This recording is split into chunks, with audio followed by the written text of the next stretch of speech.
Hello दोस्तों, नमस्कार। हमारे यूट्यूब चैनल में स्वागत है। हमारा वीडियो देखिए, लाइक करें, शेयर करें, सब्सक्राइब करें, बेल आइकन दबाना न भूलें।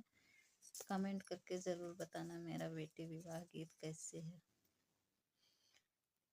किया ना बवाई फेरी सरसैया, किया ना पेरवै करुआ तेल रे, के करे के कहिया मई मंगिया सारू, के करे न सिंदूरे सुहाग। बाबा बवाई फेरी सरसैया, आज पेरवै करुआ तेल रे, मैया के कहिया मई मंगिया सारू, भौजी ने सिंदूर सुहाग।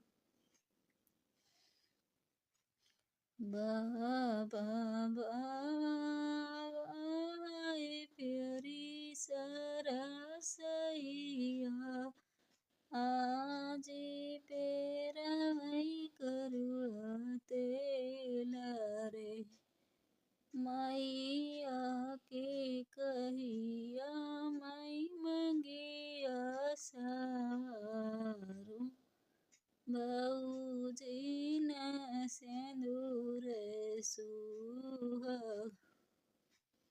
किया ना बवाई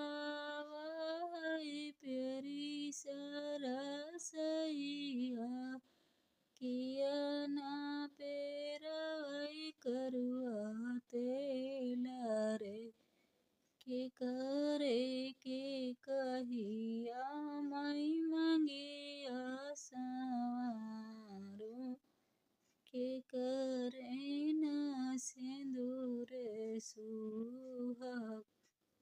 बापा बवाई फेरी सरसैया, हम पेरवै करुआ तेल रे, आज के कहिया मई मंगिया सारू, भौजी न सिंदूर सुहाग। किया ना बवाई फेरी सरसैया,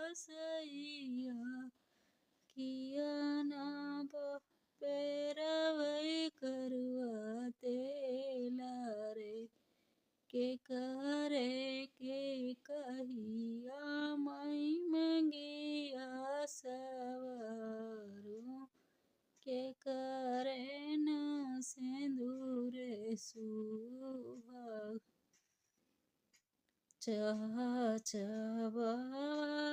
बवाई फेरी सरसैया, चाची पेरवै करुआ तेल रे, मैया के कहिया मई मंगिया सारू, भौजी न सिंदूर सुहाग। किया भैया बवाई फेरी सरसैया, भौजी पेरवै करुआ तेल रे, चाची के कहिया मई मंगिया सारू, भौजी ने सिंदूर सुहाग। किया